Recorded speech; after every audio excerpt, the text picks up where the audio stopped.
Welcome back to Honkai Star Rail. So today we're pretty much just going to be farming for Stellar Jades. We're going to do MOC, and we're also going to discuss more lore implications from yesterday's video because we've been all theory crafting all day, and I've been watching people who theory craft. There's some interesting theories out there. So wait, have you been theory crafting, or have you just been watching people theory craft? Well, I've also seen, apparently in China, they dropped a little bit of extra detail on each of the Lord Ravagers and who their targets are for the different eons. So, here, I'll bring that out from a comment section I saw on a video. So, here. Well, get started on the... Okay, how do I go to MOC again? Oh dear God, help us all! I don't know how to do that. This should say a lot about Matt's... Memory of Chaos, go. TP, please. Or rate oh yeah, of doing you. ammo. I forgot about her. Enter the Forgotten Hall. Enter the Forgotten Hall, please. After the ally character in position ways use their ult, they and their Memo strike will gain memory imprint lasting for an additional turn. It increases the damage dealt by targets with memory imprint by 40%, and adds 2 hits per action to memory turbulence up to 10. At the start of each cycle, memory turbulence deals 1 instance of true damage to random enemy, with each hit per action. Okay, so I want a Memo Sprite in my first party.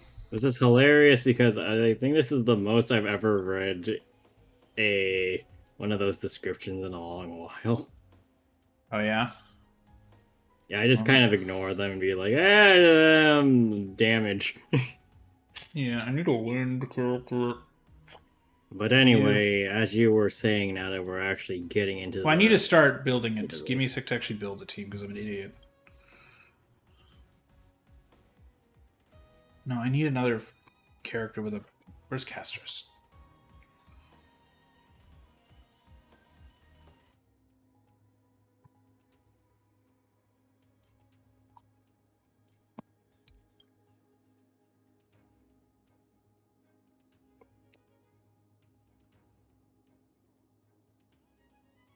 Shit. This team hurts me on a semi-spiritual level. I don't know what to put here. I know you don't, which is why I'm in pain, but also laughing my ass off on the side.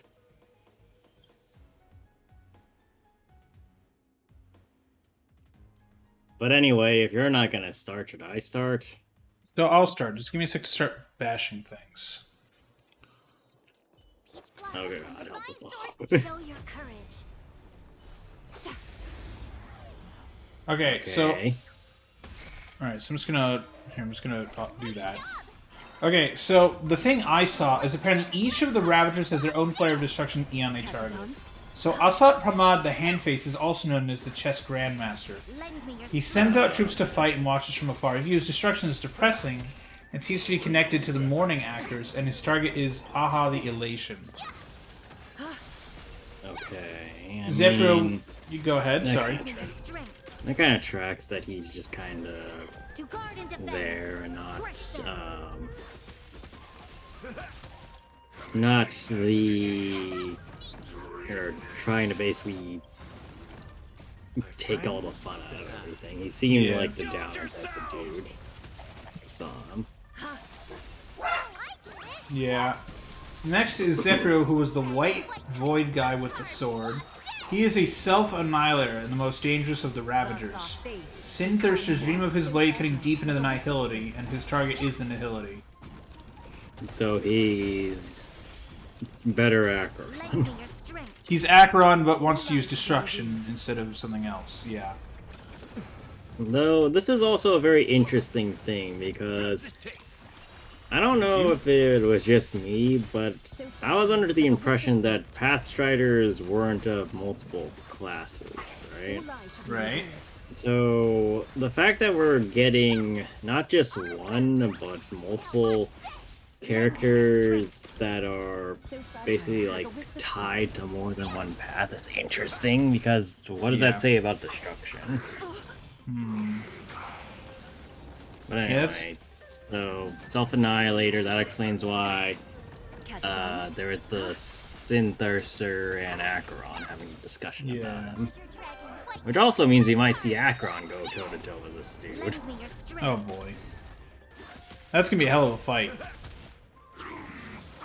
Like, the cutscene for that's gonna be amazing. Holy shit. Can't wait to see that in 2028. At the pace this game sometimes goes. But, yeah, next is Selenova. She is a lady with the ring that covers her eyes. She's Nanook's frontline general and comes from a world that was ruled by the Harmony that was then destroyed by Nanook. And her army follows the Stellarons, and she's connected to them, possibly being their creator. Her target is Jipe the Harmony. So that's interesting. She came from a world ruled by Harmony that Nanook was like, screw this, and I guess she went, okay, well, I guess this is pointless. I follow you now. I mean, we people who kind of failed saw me. what the Harmony was like on Pentagony. Yeah. So I don't really blame her if that was the kind of end goal we need to be looking at for that. Emerge from Alternatively, though, well, I don't remember what the alternative was, but there were a lot of Jipe-like movements, both in the puzzle pieces and the as you wish. cloth. Right. Switch to revealing her from the dragon hands.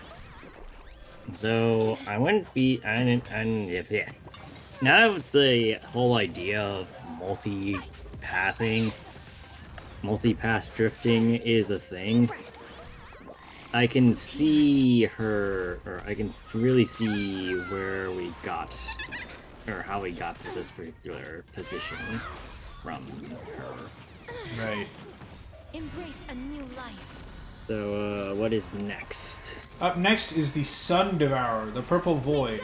An ancient creature or presence, likely a Leviathan, seemingly targeting Long the Permanence and or Ouroboros the Veracity.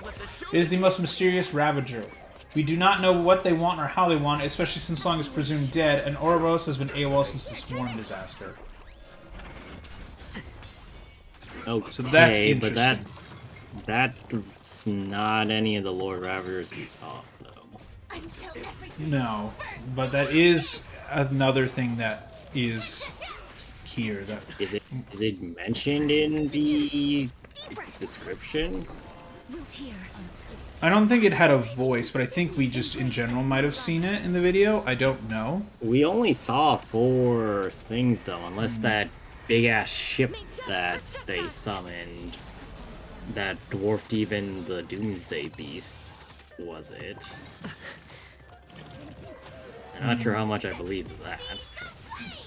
Right. But, anything else? Yeah, so the next one, there's 7. So the next one is the Forge Master, who is the giant mech. He's the leader of the planet Warforge, the place where Void Rangers are created. He was discovered after Iron Tomb was unleashed. Their target is Clipoth the Preservation. Okay, that makes about as much sense as it's going to. Embrace a new Yeah. life. I don't know. And then the next one, I'm just trying to like pull up some other info because I saw different info on a couple of different channels in the comments. So the next thing we see after that is Fantilia. We've met Fantilia. She's a Paleobus obsessed with causing self-destruction. Her target is Land the Hunt, and yeah, so we've already met her and dealt with her once, but she was like, "Hey, nice attack, bye." As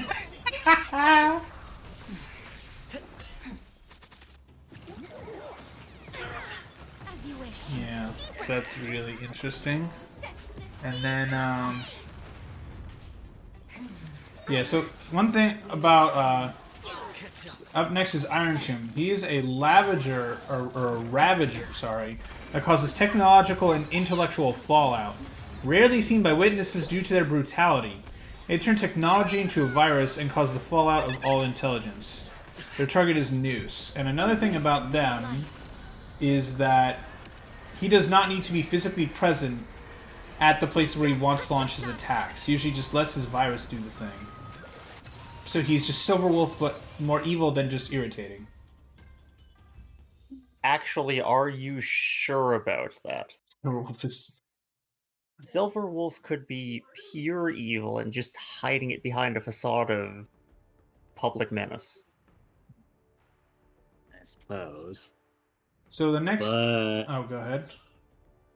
that lends credence to one of the theories I'd thrown out yesterday, that it's not Phynon that's Iron Tomb, but Lygus? Lygus. Because that sounds more in tune with something Lygus would do rather than what Phynon's. Let's assume that the godly form would be Iron Tomb for Phynon, right? It doesn't Right. seem like what Phynon would be doing if he was Iron Tomb by that description.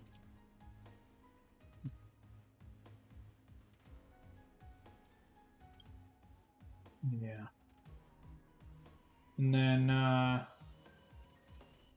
yeah, I'm very curious what else is going on. Well, do you have any more information, or is that it? That is that's what I've seen online today. It's part of what I've seen online. What have you seen online? Because I'm curious what you're saying. I mean, I haven't seen shit. You know me and getting outside sources of information. But the whole effectively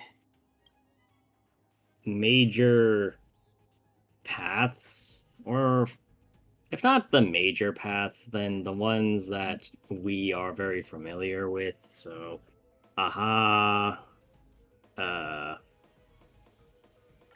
the noose, Jipe, all that stuff.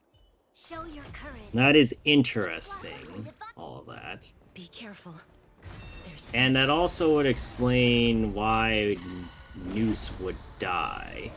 Right. Though there's also the secondary point of that, of if Noose is dying, is the reason why all the The mechs on Well, Belvog the are stel- doing their thing. no. Oh, Is that why all the Lord Ravagers would be moving? Because there was a point stated in the trailer by Fantilia. Let me go find the line. It says the fools will only flounder in tears after the wise have been buried. As we have seen, the Lend me your strength. As you wish. this whole virus, the Black Tide, is Right. probably some kind of logical virus that Protect us. affects technology, and then also To guard and defend. corrupts Them. Intellitrons or Intellitron adjacent machines and all that, yeah. right. Troublesome. They are pure No. intelligence. That hurts a bit. Now, assuming that they hit Noose Right. Lend me your and strength. As you wish. Noose goes down, assumedly.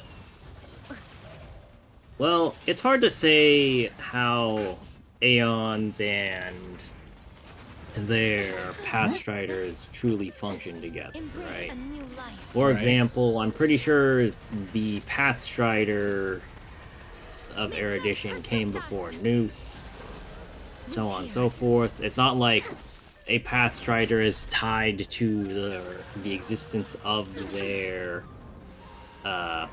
path in order to continue to exist, or that Right, they 'cause- would go like insane or whatever. Yeah, because we've heard that like even though eons are like the gods can be killed, people can still follow their path. That path isn't erased in the universe; just the actual god itself is erased, more or less. Yeah. So, but why would it be that big of a deal if Noose is gone? Embrace a new life. Is the question I'm kind of having. I would assume that should Noose fall, it would somehow drastically affect the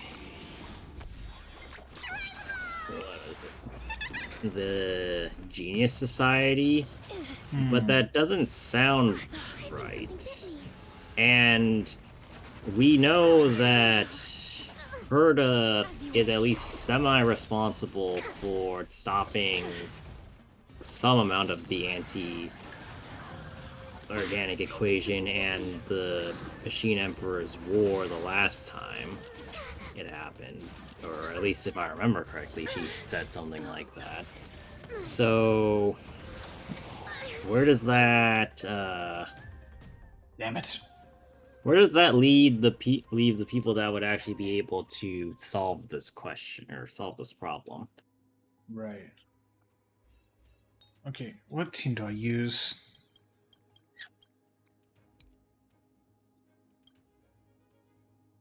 Let's see.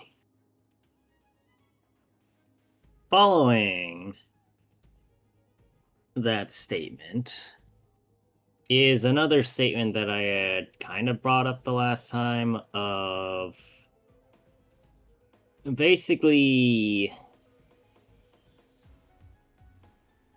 the IPC, and more specifically the idea of the Emanators going at it. As we're kind of getting a glimpse of, the Lord Ravagers have specific targets and would probably be bonking all their prospective targets all at once, right? Right. We also know that when Emanators fight, it's not exactly a simple affair, to put it lightly. No. Like, we've already seen Aventurine and Acheron duking it out, and I don't think there's a single person out there that actively thinks that that either of them were going at their absolute best, right? Right. So Game. we once again return to the theory that who exactly would be fighting who in this scenario. Because there is a fairly high chance that, well, I mean, there's a guaranteed chance that the IPC would be moving out to stop anything happening to Quapath, right? So Yeah. whoever was going after Quapath is probably meeting up with the 10 Stonehearts and all at once. And regardless of whether or not each one is individually weaker than the average Emanator, from what I recall of how the 10 Stonehearts worked, there's still 10 mini Emanators at worst, and 10 full-fledged Emanators at best, staring you down. With the Self-Annihilators and I'm with you. working with, or trying to kill IX, That's not would what I any wanna of do. the other Self-Annihilators really care, or would a different I'll be taking group point. step in? Because I'm pretty sure there's at least 2 other groups in following IX, and one of them definitely wants IX to stay around. Right. And then Lend me your strength. let's see. The Harmony probably would not sit still if Jipe was under attack. Lan, it's a bit unclear whether or not he would Never falters. be busy fighting other people while Lan's getting attacked or whatever. But main point is that a lot of forces would be fighting, even if it was just under To guard and defend. Noose, Crush them. or under the assumption that Noose would be attacked. There would probably be extra people assisting. So the real question here is how much force does each Lord Ravager bring to the table, first off? And secondly, is it comparable enough to whatever the other path's emanators can bring to the table on a one-on-one basis? Assuming, of course, we have that type of combat. Is that all? So fragile, like a wisp of silk. I think one of the interesting points that's going to come up is how Lend me your strength. much each force is willing to bring to the table, because we don't actually see Pierpoint necessarily dying. We see a bunch of star systems, which I assume are under the preservation, having issues. Yeah, they're but- like winking out. Yeah, but whether or not Pierpoint itself Forged in ice. is actually fallen, I don't necessarily think that is the case. Catadons. All the places we see are mostly Lend me your strength. weak and able to get beaten down pretty easily. Even the Lawfu, we see the residential area in chaos, not the main portion of this.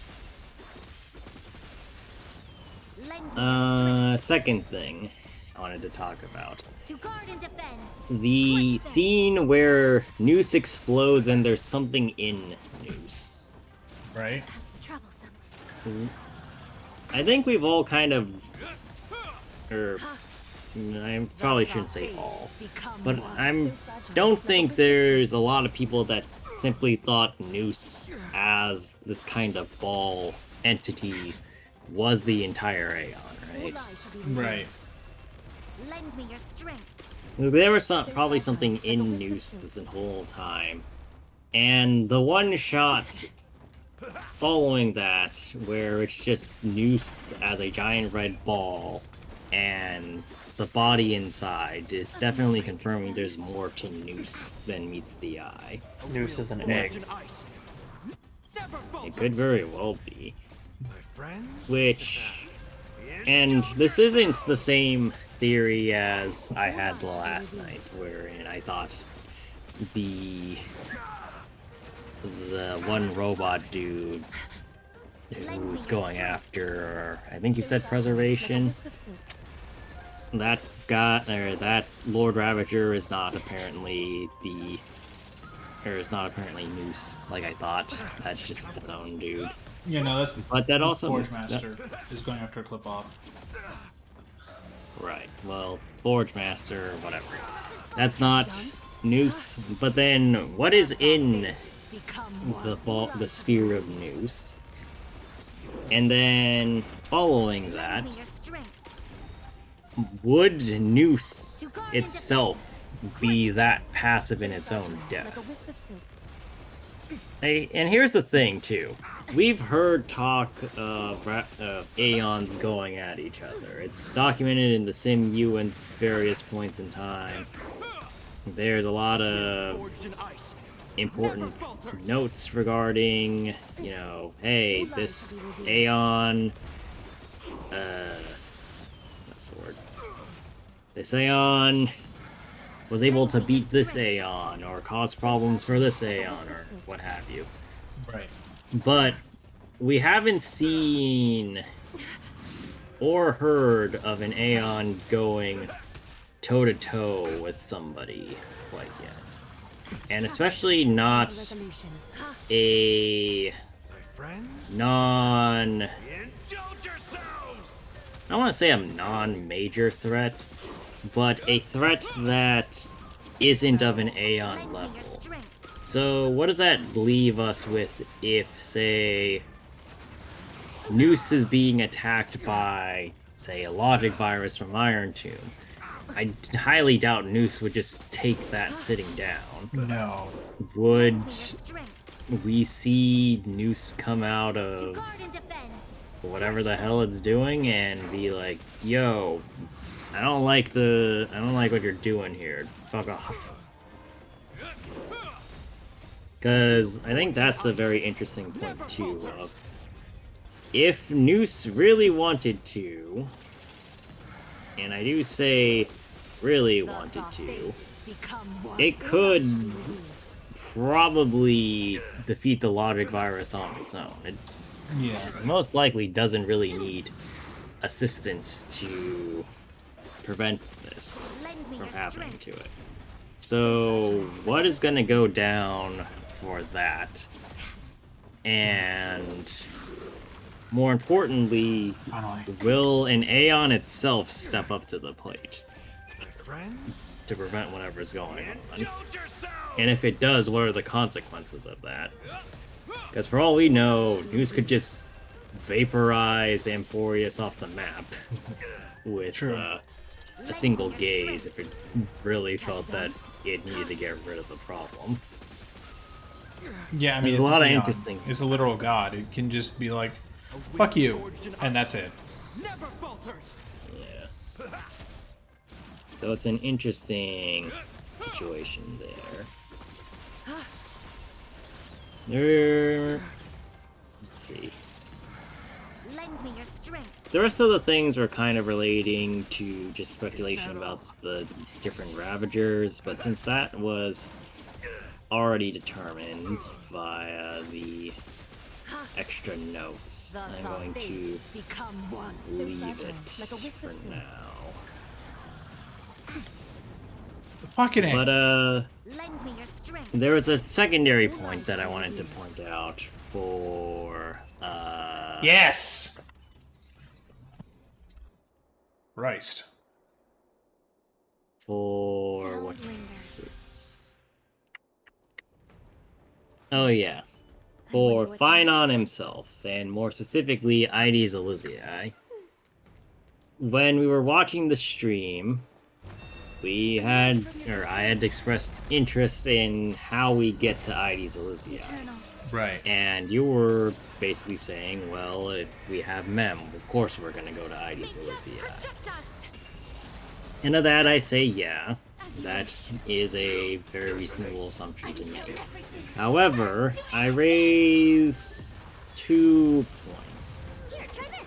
The first one is that the world is currently being destroyed. All will be swept away by the Right. wind. As, well, assumedly being destroyed. We don't really know what the state of the world, but we can assume it's being destroyed if what Finon is doing at the end of the trailer is any good indication. Now, if this is the case, then it would stand to reason that Mem shouldn't have that much control over the time frame of the world itself if the entire world's history is effectively getting rewritten, or at least assumedly rewritten. Yeah. Yeah. So May just let us protect say that there Existence is unity. isn't us. I think something time travel via Oryx, because Oryx's power, and by extension Mem's power, All will be doesn't swept away by exist. the wind. What does that mean? tremble before my power. Root here. Well, I'm going to assume that the lack of answer is lack of an answer. Sorry, I'm in the middle of something. Did you ask something? Yes, he did. Embrace a new Yeah, life. it's not that important. Anyway, so my theory is that, and this is a large part of Protect us. why I'm bringing it up now, is that we're going to start the new world in Ides Elysiae. Oh. When we were discussing thoughts after 3.3, one of the things I had brought up that you had followed up on was last Thursdayism, Right. wherein the idea is that the world doesn't exist before last Thursday, yada yada yada. Right, I've heard of that. Here, try this. Now, if Finon is the Bah. focal point of the Lord Ravager, then it would make sense that we would go to the start of where the Lord Ravager is present. You probably want to go and do a different thing like pure fiction rather than trying to do higher ranks. You're already having trouble with Yeah. level 9. But anyway.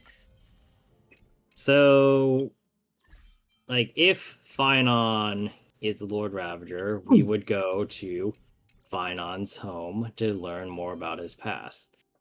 The Right. reason why I was so interested in why we're going to Aes Elysiae as well is that by the logic of Amphorius, we don't know where Aes Elysiae is. So there's no way to get to it. And there's also... or there's not a particularly clear way that we could get to it to unleash Orynyx's power. So that only really leaves us the ability to be there after the reset as the main reason why we would end up in Aes Elysiae, right? Right.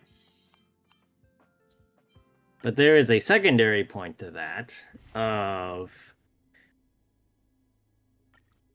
why we're in Aes Elysiae. Because one of the things that I don't think a lot of people have really considered is that Aes Elysiae is a place that Finon doesn't exist in. Finon exists as an entity that suffered through the consequences of Aes Elysiae. What should be in Aes Elysiae is Cyrene and the boy who will grow up into Finon. Therefore, if Finon shows up, that's a major point of inconsistency with the history that we've been told so far. Is it? Or does Finon exist in the annals of the history that we know, simply not as Finon? Well, that's another question. A good too. question. Now, but yeah, there's also the whole thing about the Forest of Fairies that he mentioned.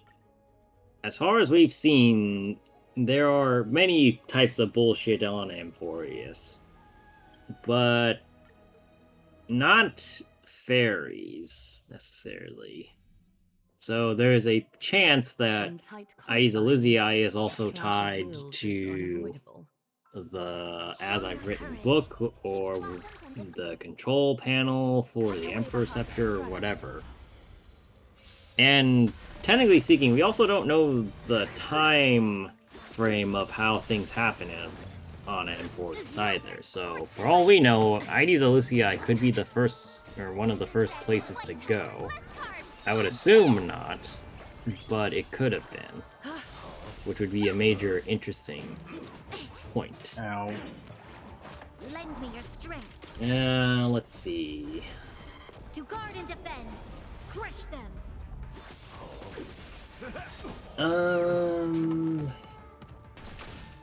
Yeah, I think that was all for Aes Elysiae. Meeting Cyrene is also probably going to be very interesting because She's as gonna far have a lot as to we know, say. well, here's the thing. We have to assume that this is a Cyrene that is from the beginning of the time frame. White tiger, less carbs. This is also probably a Cyrene that has not yet gotten to the points of where she would know that there are problems. Lend me your If strength. she does, we would need to figure out why she knows that, because that's an important note that, hey, you know things that you shouldn't know yet. Secondarily, if Cyrene knows anything about the previous world, how does she know that? Not very sportsmanlike. And thirdly, do Cyrene and Mem coexist in the same instance? Because there is a non-zero chance that should we go back in time, and should Mem be with us when we're going back in time, that it could theoretically create a paradox wherein both entities are around, even if they are the same existence, which is All lies shall be revealed. an interesting point to consider. Right. But the last thing I wanted to bring up was something that I had brought up before, which is, how do we know whether or not Amphorius is? To reiterate that particular point, and coinciding with the last Thursdayism talk, I had originally brought up the theory that nothing in Amphorius actually existed. Amphorius was a fake, all the people in it were fake, yada yada yada.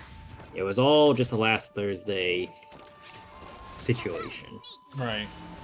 And then there is, therefore, the entire consideration of what is Amphorius then. Is it simply a world that was generated for the sole purpose of this experiment?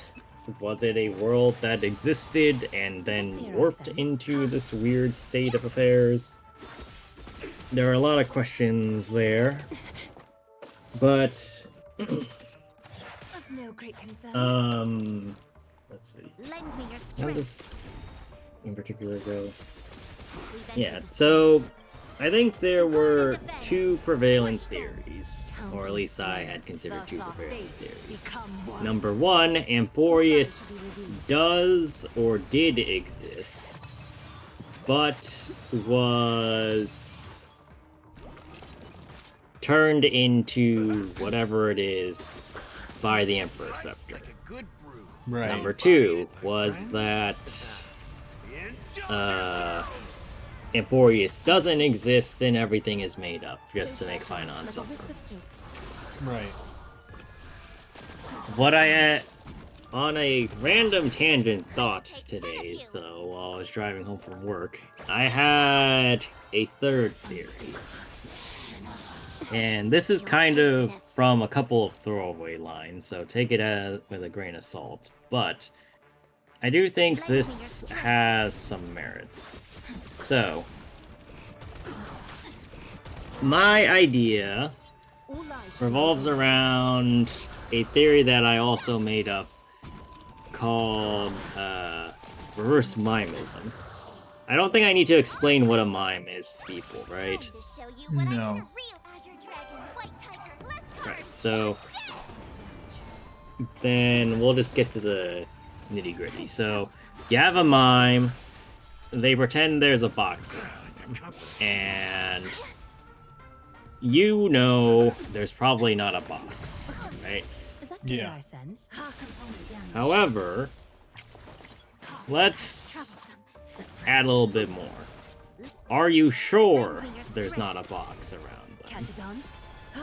And to that, you're probably wondering, well, what the fuck do you mean? Of course there's not a box around them. And if you were to try and tap them on the shoulder or something, you'd probably be able to. Be Right? careful. There's something unsettling ahead. Sound lingers. Emerge from your cocoon. Are you following me? Yes. Okay. You turn on. So, however, let's say the box is more complicated than just being a box. Okay. It is a box that lets things in, but does not let things out. When the mime begins his show, he creates this box. He cannot Right. escape the box until after he finishes his show.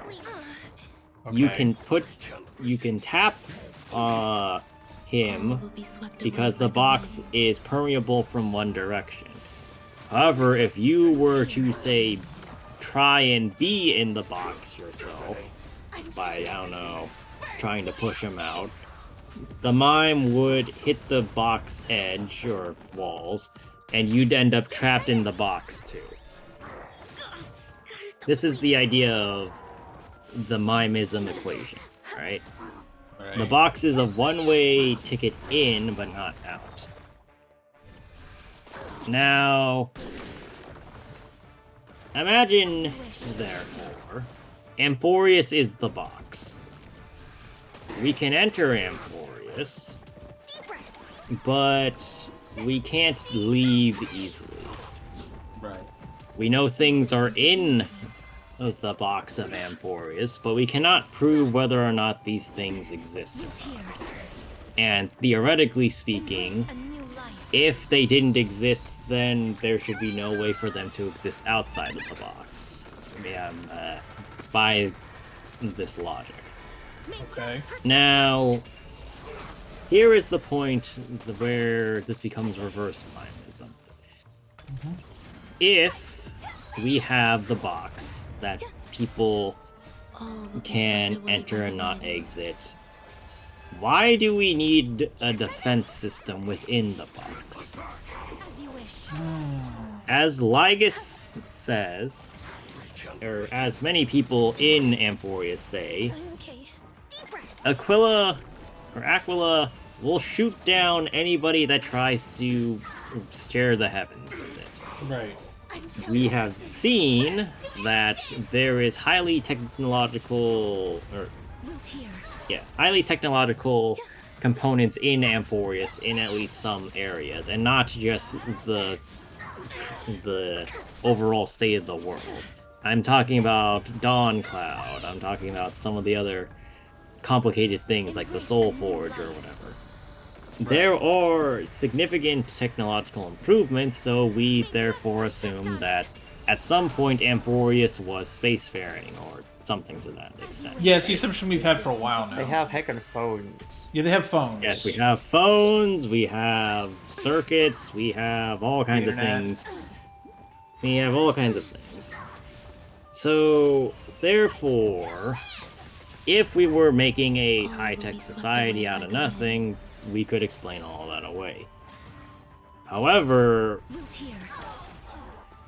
people are known to be incredibly stupid, and we wouldn't Boy, have howdy. legends if there weren't people trying to be stupid.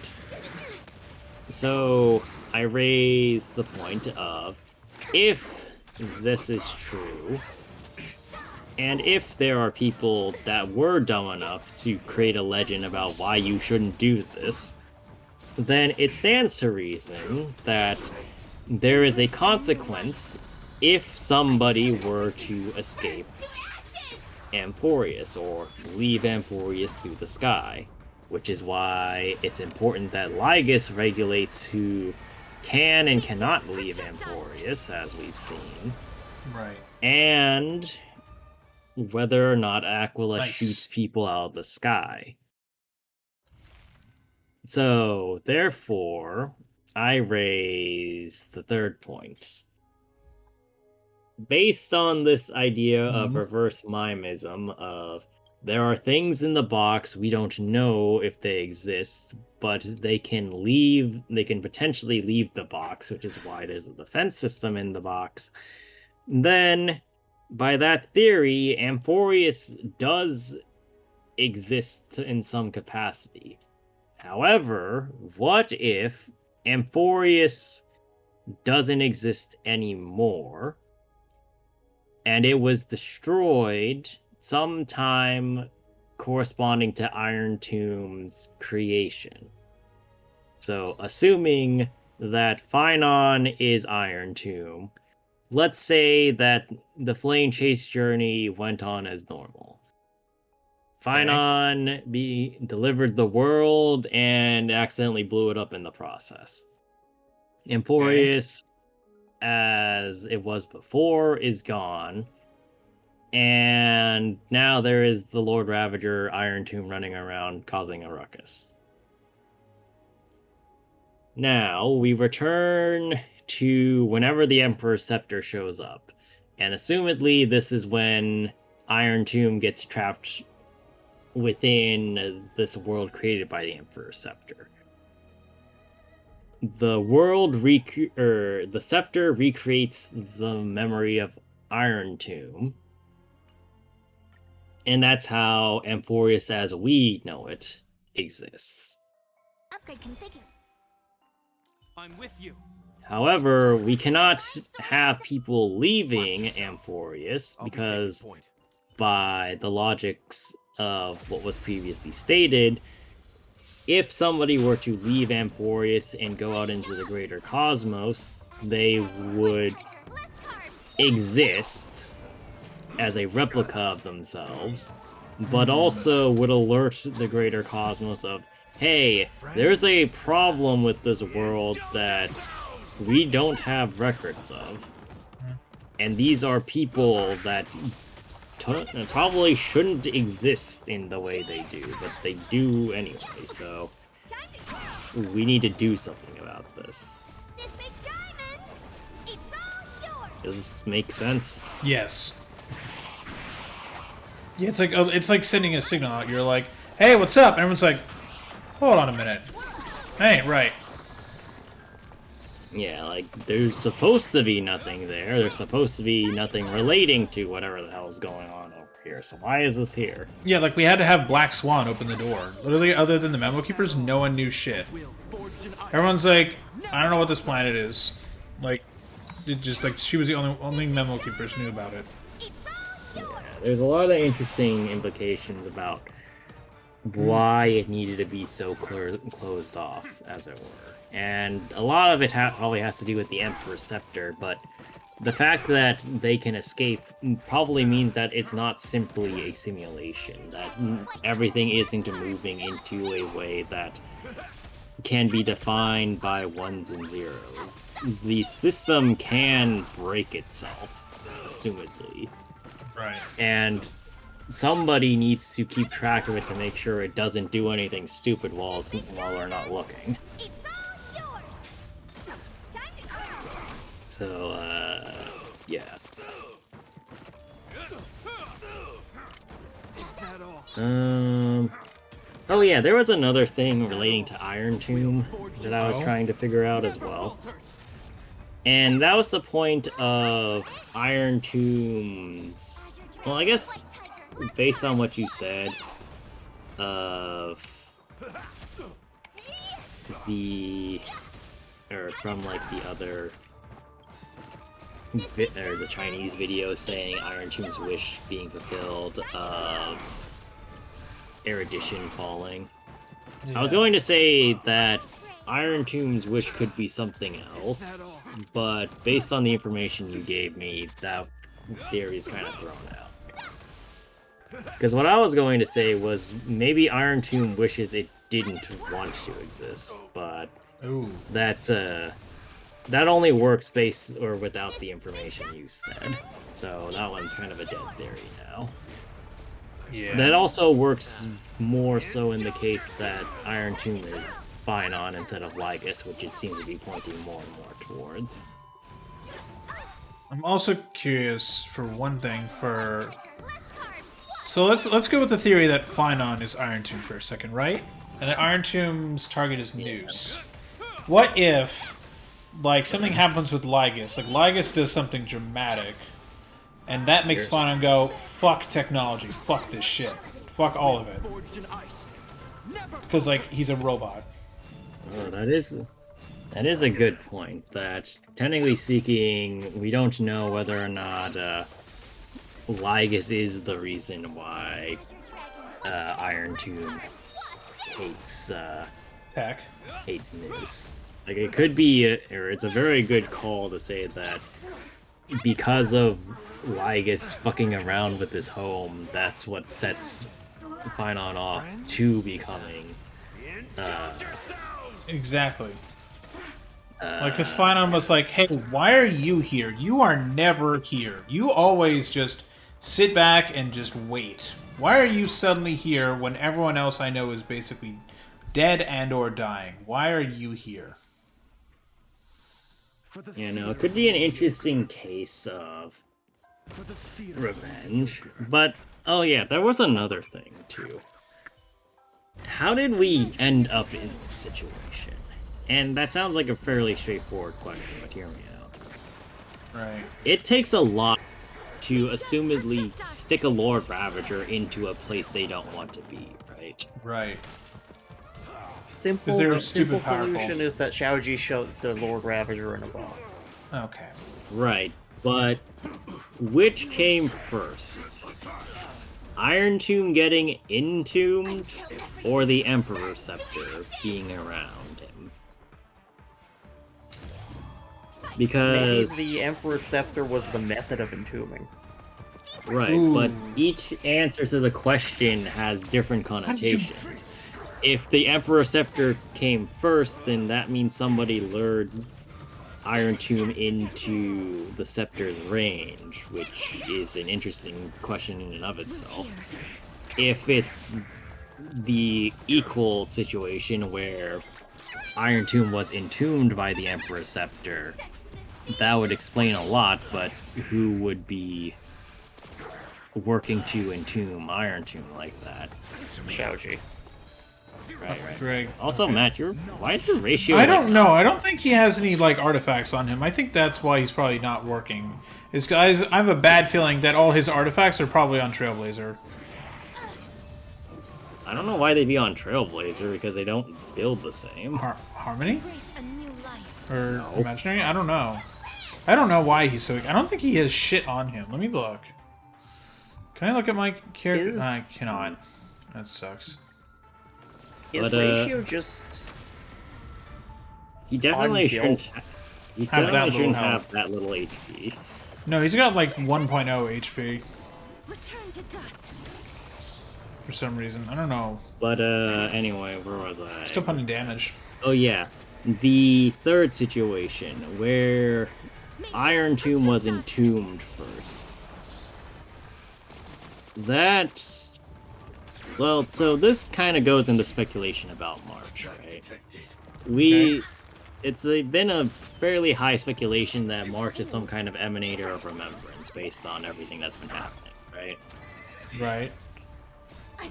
So, assumedly, or let's assume the following.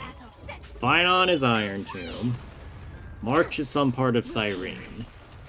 Cyrene is... or March or Cyrene in some capacity is an emanator of remembrance, which would therefore stand toe-to-toe with an emanator of destruction, or at least assumedly. Right. Cyrene Embrace a new traps life. Iron Tomb in the memory world of Amphorius. Protect us. This is something that tracks. And this is a theoretical where, you know, everything goes better. Then we have Wilt here. whoever put in the Emperor Scepter I think something screwing up Iron Tomb's tomb and effectively agitating him back into wakefulness.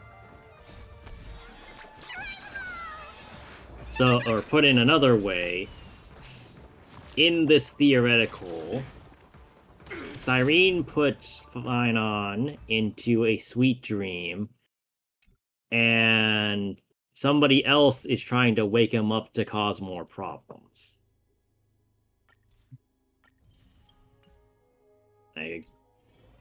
How are we thinking about that one? Would you like to hear a story? I've got many more. You had me at problems. Yeah, same. Oh, But yeah, certainly, perhaps surprisingly, perhaps unsurprisingly, I think that the third one, where Iron Tomb is sealed first and then the Emperor Scepter comes in, is the more interesting idea, personally. But I do not know if that is the one that is the more realistic approach. What do you two think?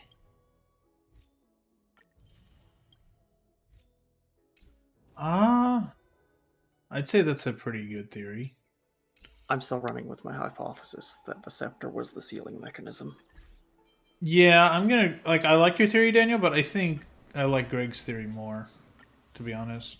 Well, that's fair. Agree to disagree then. We'll see which one is more true when the stuff comes out. Yeah, we only have a week. We've got a week, chat.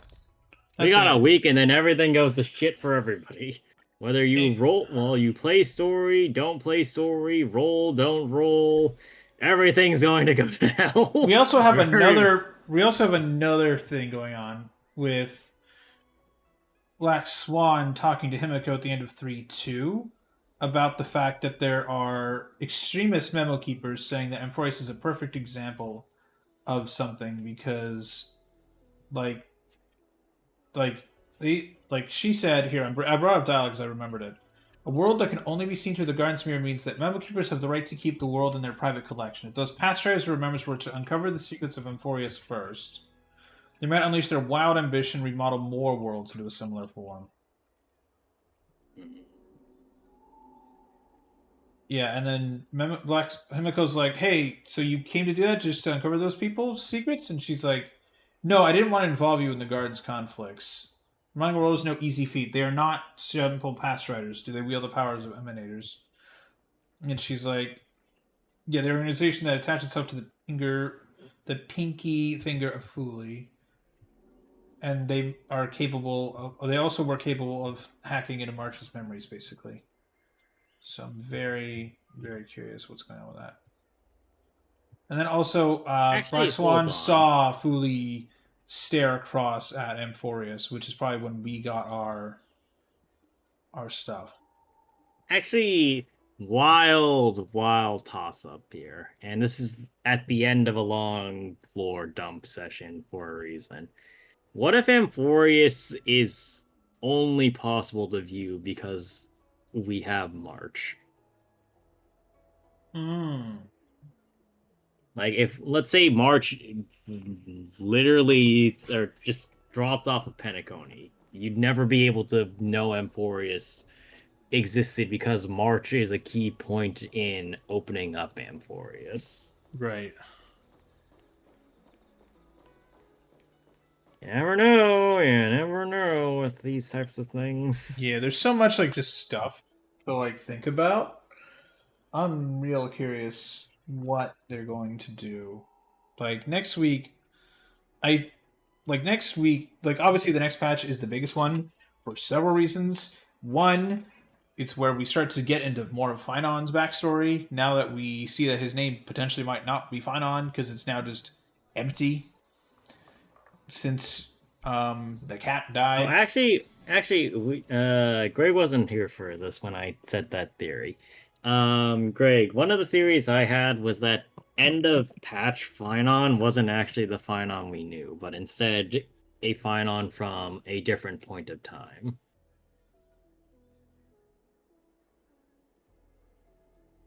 He's muted, by the way. Yes, I'm aware he's muted. He says that makes sense. Stop making sense. Well, if it helps you any, I wasn't the one who came up with this particular theory. Yeah, I'm very curious. But yeah, and then obviously next patch is the big patch because we're finding about Finon's backstory, and then 2 weeks after the main story, we have the Fate crossover, which is also going to be very fun. And I have a feeling there's also going to be lore crap dropped in that, because why not? Get the people who don't care about Fate to actually play it, because you can drop lore in it. Well, if there's any, I like Fate. I like Fate because there's so much fucking lore in Fate. My god. Fate has an excessive amount of lore.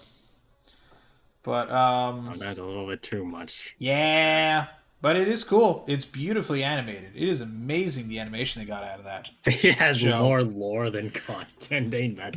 That is true. There is more lore than content. Yeah, that's so true. I mean, I guess that's Earth as well, to be fair. IRL has a lot more lore than content to do. We haven't unlocked a lot of content yet. We haven't unlocked, asteroid mining yet. You know? That's content we haven't unlocked yet. as a species. We've unlocked That is the corgis. That's a strangest pretty way good. I've That's ever pretty heard. good content. That's the strangest way I've ever heard that. Craig says And I can't asteroid mining is paywalled. Yeah, yeah, but like, I can't disagree with that, but I'm just sitting here being like, huh.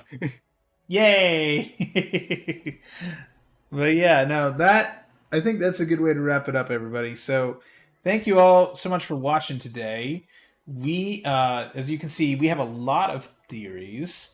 Some might be true, some might be not. We might be right about most of them. We Some might of them be might completely be wrong all about the way all of over them. there in terms of how realistic they are. Yeah, we might just be completely wrong about every theory, and so is everyone else. Hoyo could just be like, all your theories. Try this. But yeah, that will do it for Star Rail today. Come back tomorrow for Fossil Fighters. I'm going to spend the next hour and a half while we watch TV mining my fossils. But yeah, do you two have any final things to say? Nope. Let's wait and see. All right, yep. Then I we'll hope see you your tomorrow. wallets are ready. Yep. Goodbye, everybody. Have a good night.